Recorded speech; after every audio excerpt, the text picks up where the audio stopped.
The Emirates Stadium has witnessed many magical moments over the years. From last-minute title pushes to historic signings, Arsenal fans are no strangers to drama. But on this particular summer afternoon, as the North London sun gently shimmered over the glass walls of the Emirates, something different was in the air. Arsenal's newest signing, Eberechi Eze, was about to be unveiled, and no one was prepared for what was coming. For weeks, there had been whispers. Talks of Arsenal's interest in Eze'S had been circulating around the media, pubs, fan forums, and social platforms. At first, many dismissed it as tabloid chatter.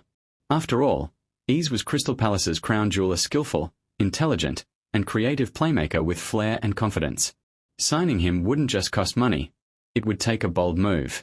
And Arsenal, still recalibrating under Mikel Arteta's ambitious rebuild, seemed to be playing things more cautiously this summer. But Edu Gaspar and the recruitment team had different plans. As interest in other targets cooled down, Arsenal quietly accelerated talks for Eze'S.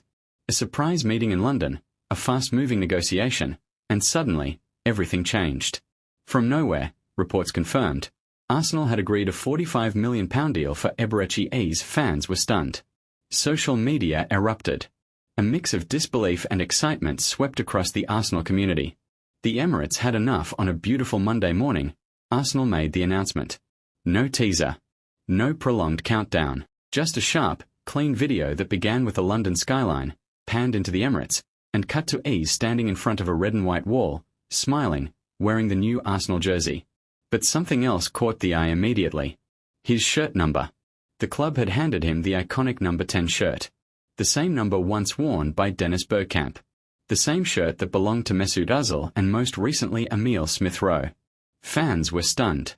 Was this a message? A clear statement that Arsenal saw Eze not just as a squad player, but as the future conductor of their attack.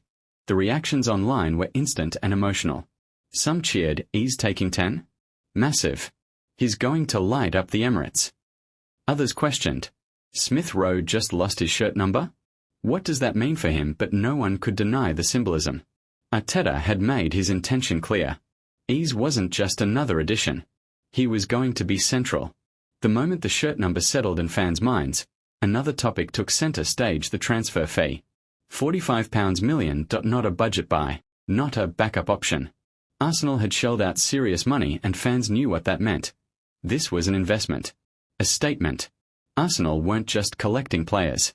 They were crafting an identity. With players like Declan Rice, Kai Havertz, and Martin Degaard already leading the midfield revolution, Eze was the perfect blend of silk and steel. The type of player who dances past defenders with ease, links play from deep, and can score from anywhere. The club didn't blink at the price. Edu reportedly said during internal talks, "We want creativity, bravery, and elegance in the final third. Eze is all of that." Arteta added, "He fits the system. He's intelligent, works hard off the ball, and understands our rhythm. We've been watching him for a long time."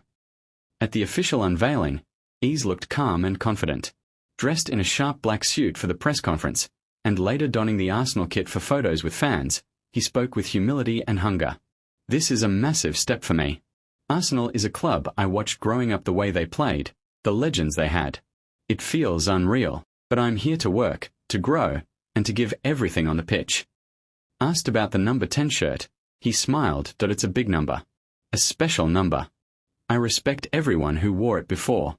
I'll do my best to honor it." North London can be tough to impress. Arsenal fans are some of the most passionate and opinionated in the game. But after the unveiling, one thing was clear: they were buzzing. From pubs in Islington to phone calls across Lagos, Accra, and beyond, Arsenal fans were talking about Eze. Online, fans dropped reactions like, "We finally got a baller again. Eze and Degaard linking up? That's champagne football. Can't believe we pulled this off. He's our best signing since Sandy Cazorla. Eze in number 10 is controversial. But man, if he delivers, I'll back it all the way." There were also concerns about Emile Smith-Rowe. The young Englishman had barely featured last season, and losing his iconic shirt number added salt to the wound. Some fans feared it could mean the end of Eze'S Arsenal journey. But others hoped it would spark a reaction, a rivalry that could bring the best out of both.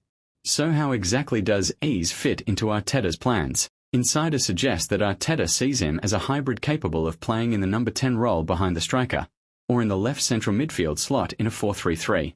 His dribbling, vision, and press resistance are traits that Arsenal have lacked, especially when Degaard is tightly marked. With Havertz rotating deeper and Jesus or Gyökeres leading the line, Eze could be the bridge between midfield and attack. He could also be used in wide areas when Arsenal want to unlock low blocks with 1v1 ability. The versatility is key. Arteta reportedly told Eze, "Your freedom is your strength. Don't lose it. We'll give you a structure, you bring the magic." With this signing, Arsenal's ambitions are clearer than ever. The Gunners aren't just building a squad to compete, they're building a team to win, the type of team that not only grinds out results but brings back the joy, flair, and dominance that defined the golden Wenger years. Eze represents the heart of that vision. Elegant on the ball. Creative under pressure. Humble in character but bold in style. This was not just a signing. It was a statement. And as the Emirates faithful stood to applaud their new number 10, with chants echoing through the stadium and fans already queuing for shirts with Eze'S 10 printed in gold, it became clear.